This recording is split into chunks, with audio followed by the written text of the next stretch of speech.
Saudações, galera, e aí, beleza? Muito prazer, meu nome é Alisson Rosário, seja bem-vindo ao meu canal.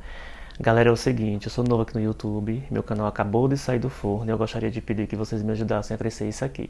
Então, se vocês gostarem desse vídeo, se inscreva no canal, ative as notificações para ficar por dentro de tudo que acontece aqui e não esqueça de dar like, porque isso vai me ajudar bastante. Então, bom, galera, antes de começar o vídeo, eu gostaria de dizer que, apesar desse caso ser muito conhecido, eu escolhi ele pela intrigante reviravolta no decorrer da história que me chamou muita atenção. E assim que eu bati o olho nele, eu já sabia que seria o primeiro caso do canal. Espero que vocês gostem. Vamos pro vídeo? Infância e crimes menores. Um dos 4 filhos do casal Alan e Dolores Avery, Steve nasceu em 9 de julho de 1962 no condado de Manitowoc, no estado Wisconsin. Desde 1965, sua família operava um ferro velho com propriedade de 16 hectares, onde morava no interior da cidade da zona rural de Gibson, Wisconsin. Avery tem 3 irmãos, Chuck, Ear e Barbie. De acordo com sua mãe, Steve frequentou escolas públicas nas proximidades de Misticute e Manitowoc e estudou em uma escola primária para crianças com dificuldades de aprendizagem. De acordo com um de seus advogados, em 1985, os registros escolares mostravam que seu quociente de inteligência era 70 e que ele mal funcionava na escola. Em 24 de julho de 1982, aos 19 anos, Avery se casou com Lori Mutsey, que era mãe solteira, e juntos eles têm 4 filhos, Rachel, Jenny e os gêmeos Steven e Will. Em março de 1981, aos 18 anos, foi condenado por assaltar um bar com um amigo, depois de cumprir 10 meses de uma sentença de 2 anos na cadeia do condado de Manitowoc. Foi solto em liberdade condicional e condenado a pagar uma restituição. Então, no final de 1982, 2 homens admitiram que, por sugestão de Steven, eles jogaram seu gato em uma fogueira e o viram queimar até morrer, depois do próprio Steven ter jogado gás e óleo sobre o felino. Então, Steven foi considerado culpado de crueldade contra os animais e foi preso até agosto de 1983. Avery chegou a dizer mais tarde que fazia essas atrocidades porque era novo, burro e andava com a galera errada. Isso ele falou sobre seus 2 primeiros encarceramentos. Em janeiro de 1985, Avery pressionou sua prima enquanto dirigia, levando o carro dela para o acostamento. Depois que ele parou o carro, Avery apontou uma arma para ela, mandando ela parar de espalhar boatos sobre ele se masturbando no gramado da frente da sua casa e de ter tido relações sexuais com sua mulher no gramado também, o que ele afirmou não ser verdade. Logo depois, ele afirmou que a arma não estava carregada e que ele estava simplesmente tentando impedi-la de espalhar boatos sobre ele. Ele foi sentenciado a 6 anos por colocar em risco a segurança ao evidenciar uma mente depravada e porte de arma de fogo. O crime que não cometeu. Em julho de 1985, uma mulher chamada Penny Bistisen foi brutalmente atacada e abusada sexualmente enquanto corria em uma praia do lago Michigan. Avery acabou sendo preso posteriormente após a vítima identificá-lo por fotos e mais tarde presencialmente.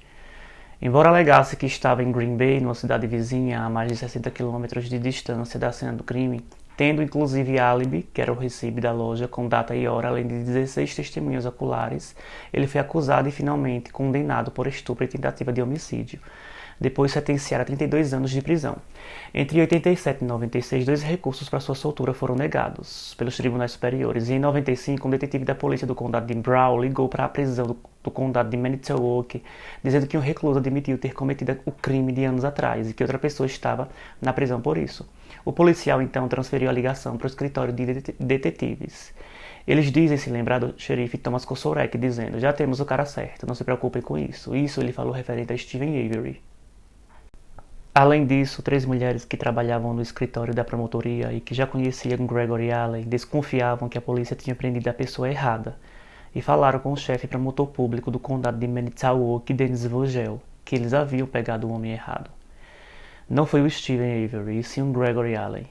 Gregory Allen era um estuprador que não estava sendo vigiado naquele momento. Avery cumpriu 18 de uma sentença de 32 anos de prisão. Nos 18 anos, desde o julgamento de Steven, os xerifes Thomas Kosorek e o promotor público Dennis Vogel deixaram os cargos. E em 2003, o promotor público assistente do condado de Manitowoc ligou para Dennis Vogel para dar a notícia da inocência de Steven.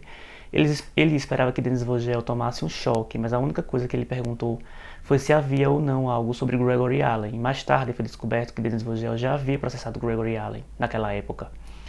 Após passar anos declarando sua inocência, em 2002, o laboratório de DNA, o Wisconsin Innocence Project, usou testes de DNA não disponíveis no momento do julgamento original de Avery para exonerá-lo e demonstrar que Gregory Allen tinha, de fato, cometido o crime. Allen, que tinha uma notável semelhança física com Avery, cometeu um ataque em 1983 na mesma praia onde Bistisen foi posteriormente atacada. Ele estava sob vigilância policial em 85 devido a seu histórico de comportamento criminoso contra mulheres, mas nunca foi suspeito no caso e muito menos foi incluído nas fotos ou nas filas ao vivo apresentadas a Penny. Um fato curioso aqui é que Allen estava sob vigilância policial em 85 e no momento do crime ele não estava sendo vigiado. Estranho, né, galera?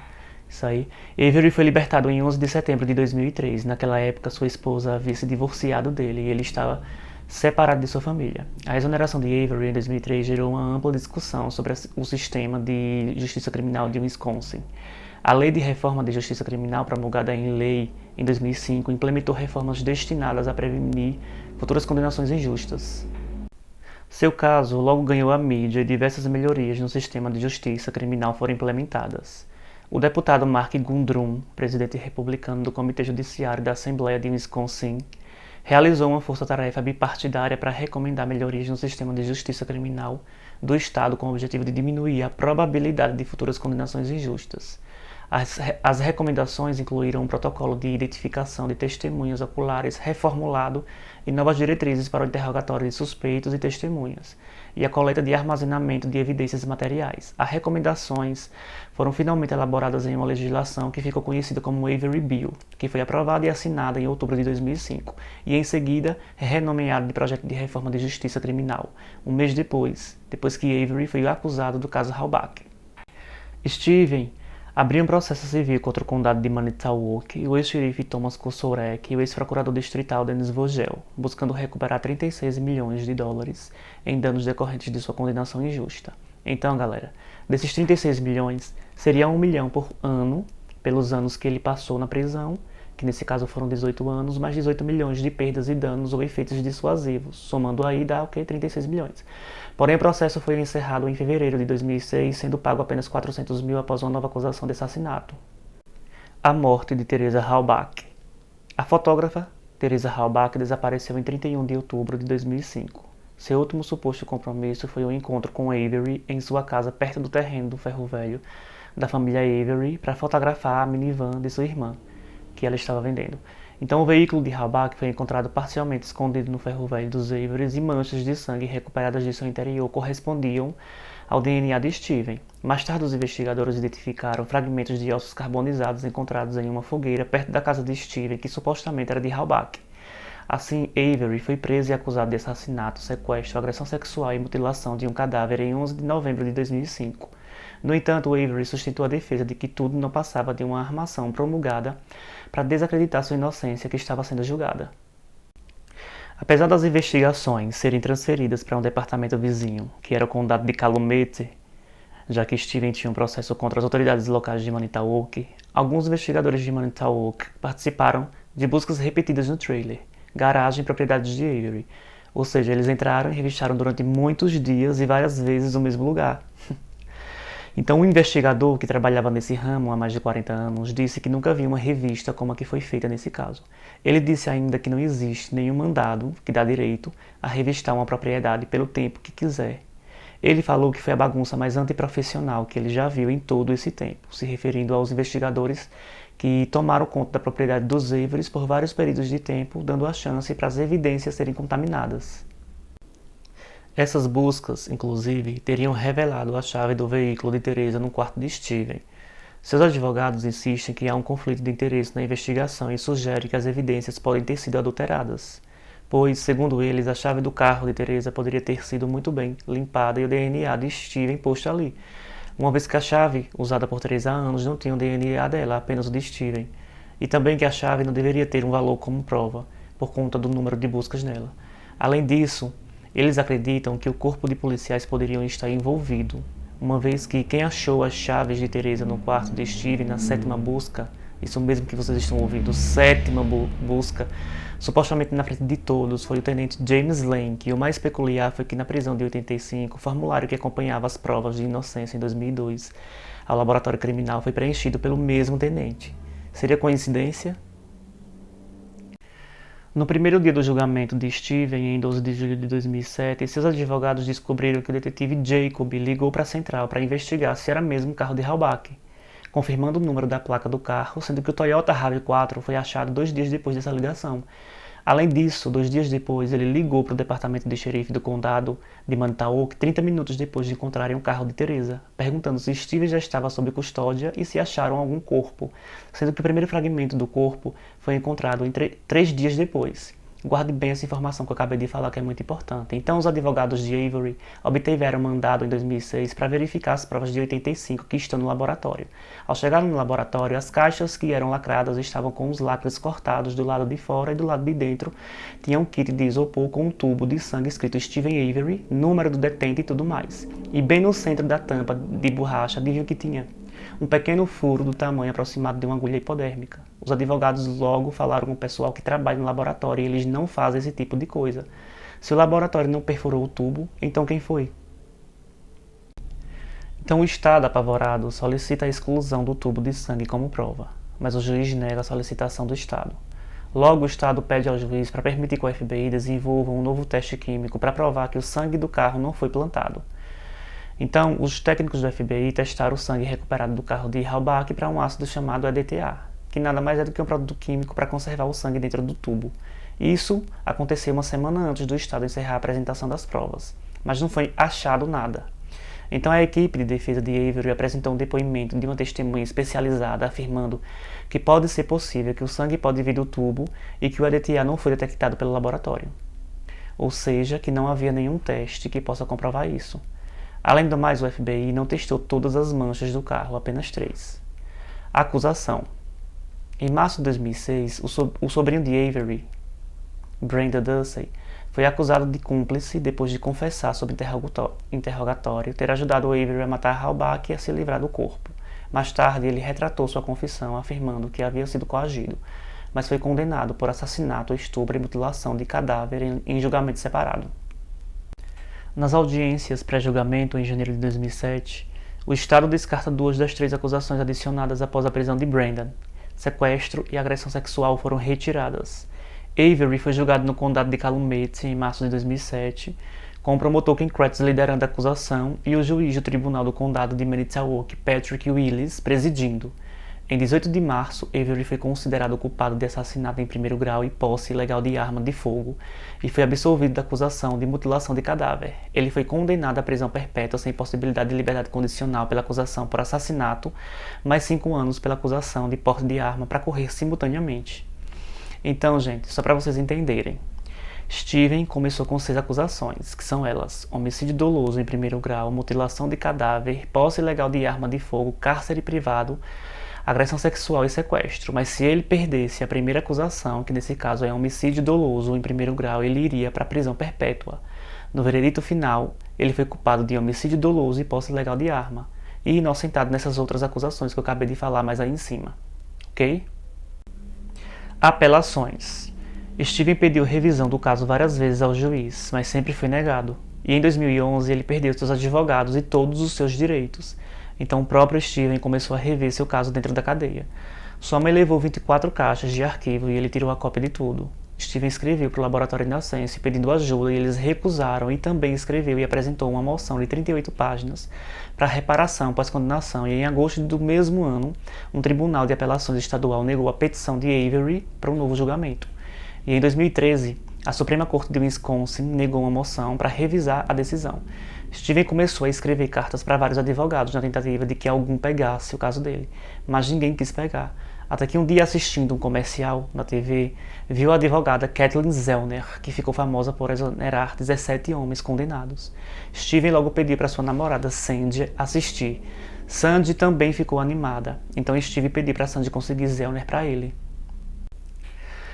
Sandy Greenan conheceu Steven após assistir o julgamento dele. Daí começou a escrever cartas para ele dizendo que acreditava em sua inocência. Steven ajudou ela em momentos difíceis que ela passou com o marido doente de demência e Parkinson.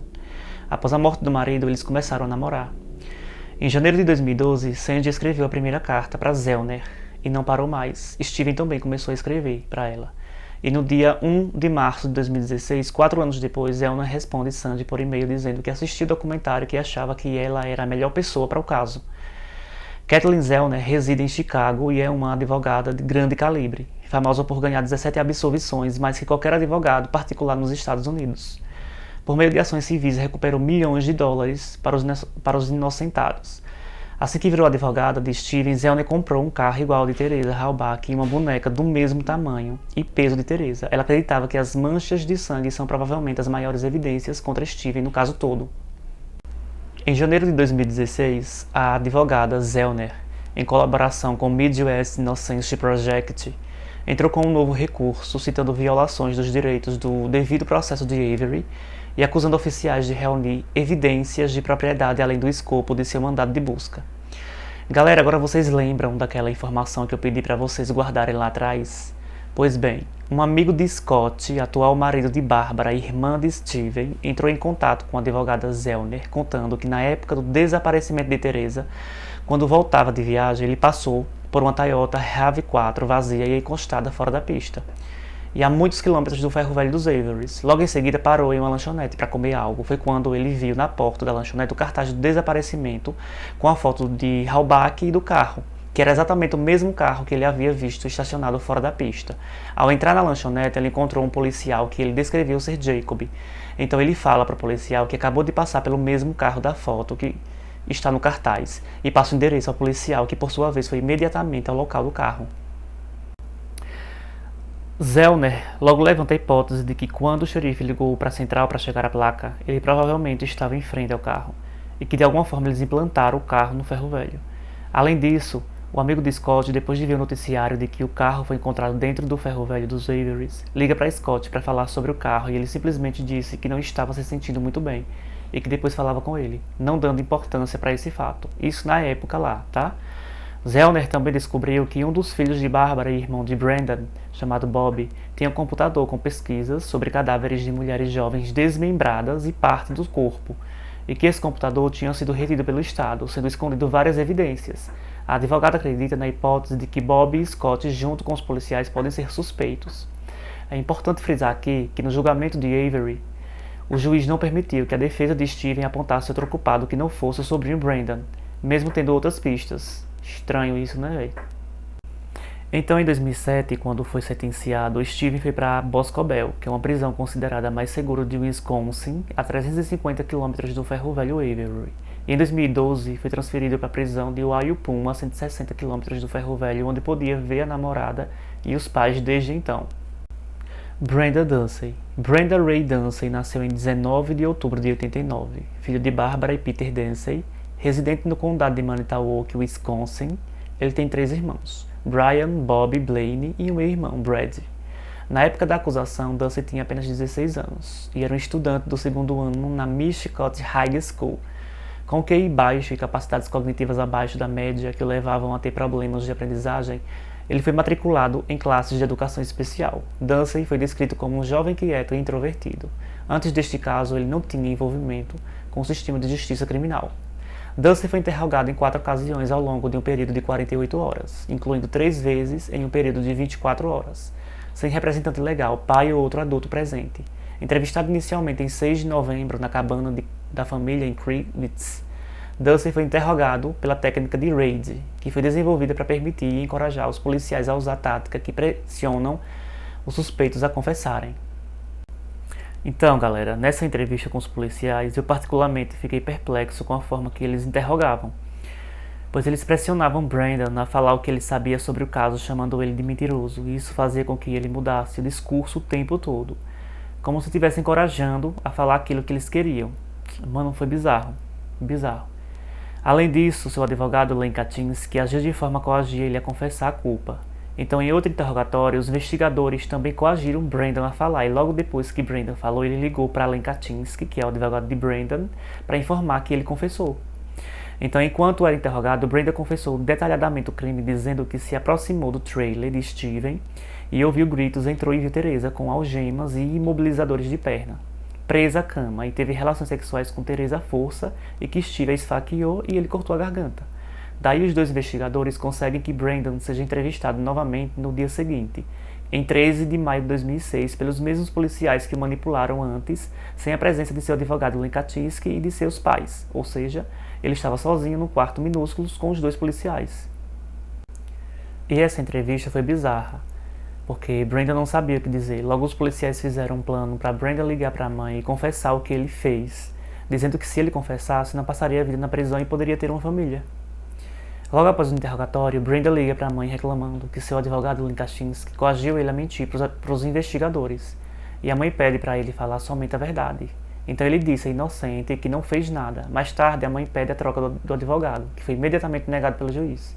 Foi mostrado ao júri as primeiras 3 horas e 24 minutos da gravação do vídeo de interrogatório de Brandon. O júri não vê as últimas 1 hora e 38 minutos que mostra Brandon dizendo à mãe que os investigadores mexeram com a cabeça dele.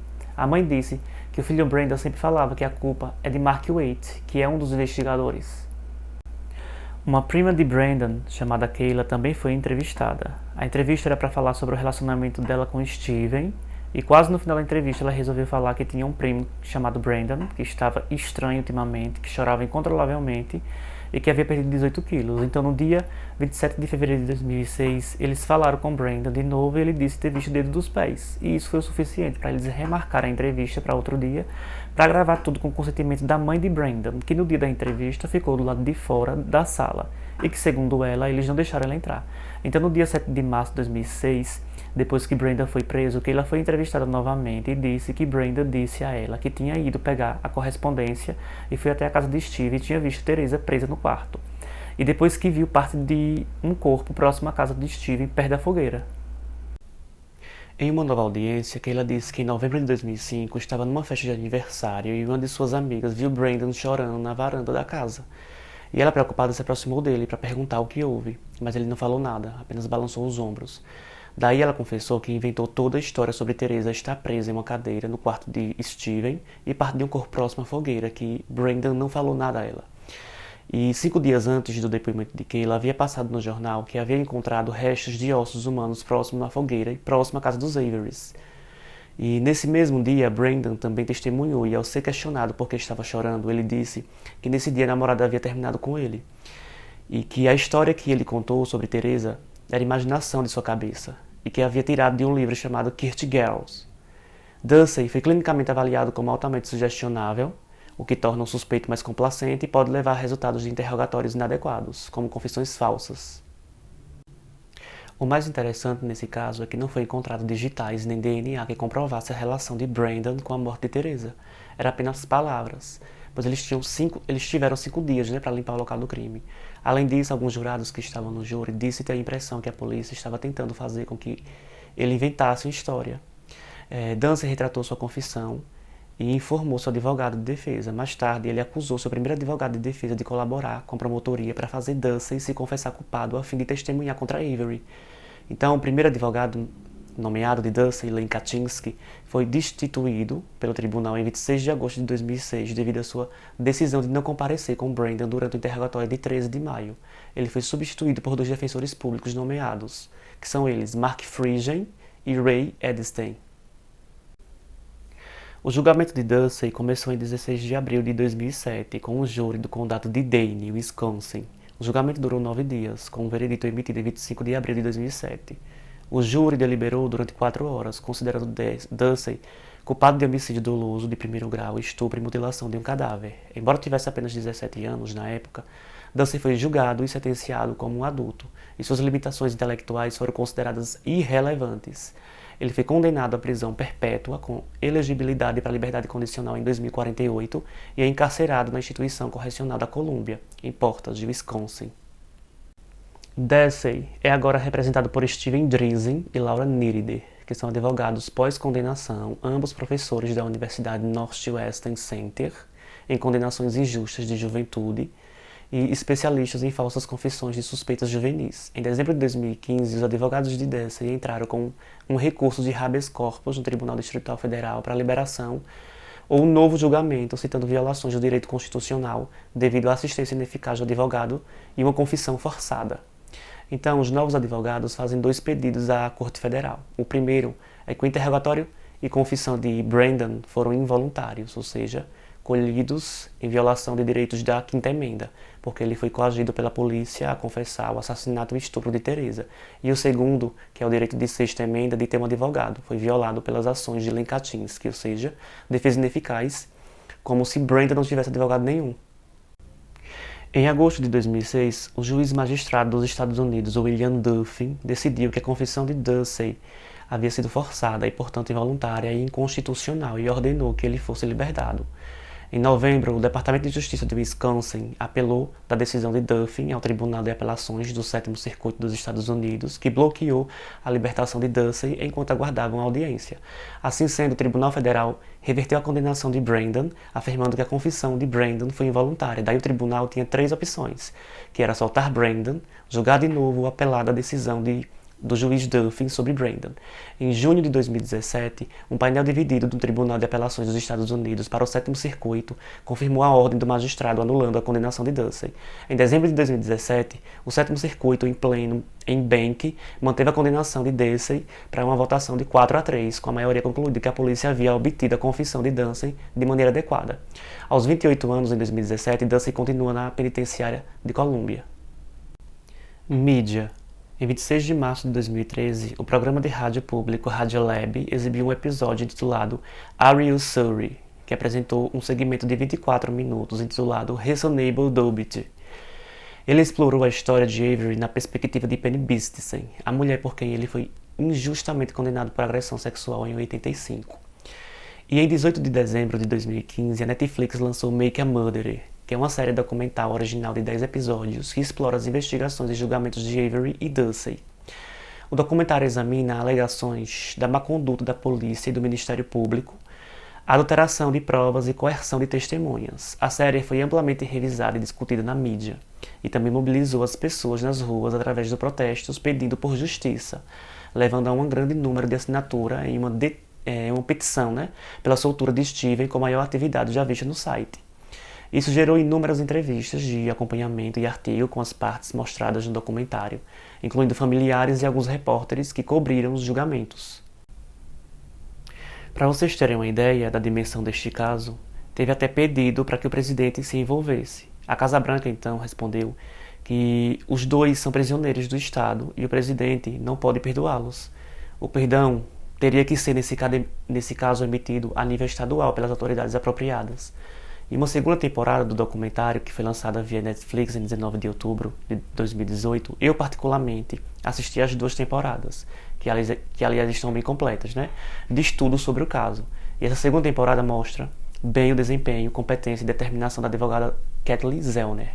E em dezembro de 2018, a Netflix e os produtores da série foram processados por difamação por Andrew Coburn, que era um ex-policial do condado de Manitowoc que testemunhou no julgamento de assassinato de Avery, E o processo alega que a série omitiu e distorceu o material para retratar Coburn como um policial corrupto que plantou evidências, digamos assim. O segundo episódio da 18ª temporada da série Law & Order Special Victims Unit, titulado Make a Rapist, é inspirado no caso Avery. Sean Roberts, que foi considerado culpado de estupro em 2000, é inocentado por novas evidências de DNA, mas logo se torna um suspeito em um caso de estupro e assassinato. Então, gente, Brandon está preso há 15 de seus 32 anos e permanece na penitenciária Columbia. E Steven continua na penitenciária de Walpole, preso há 34 dos seus 59 anos, e cumpre pena de prisão perpétua sem direito à liberdade condicional. Mano, apesar desse caso ser muito conhecido, eu trouxe esse caso como o primeiro caso do canal porque toda a história me intrigou muito, assim, não sei nem dizer a vocês o quanto e principalmente porque me fez questionar a justiça do sistema penal. Pois para mim, mais importante que a discussão sobre a possível inocência dos réus está a questão da possibilidade dos agentes, da lei estarem mais interessados em uma condenação que a busca pela verdade dos fatos, sabe? Mas agora é com vocês, meus amigos. Comentem aqui embaixo o que vocês acham desse caso em questão, Se você já tinha visto essa história em algum lugar antes e qual a opinião de vocês em relação à inocência de Avery. Ele era realmente inocente no primeiro caso ou ele também não cometeu o segundo caso? E sobre Brandon, ele realmente foi coagido pelos policiais ou foi uma tática que ele usou para se libertar, se livrar das acusações? Coloque sua opinião nos comentários.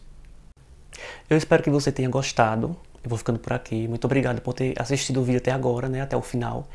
Um grande abraço para você, fica com Deus e nos vemos nos próximos vídeos.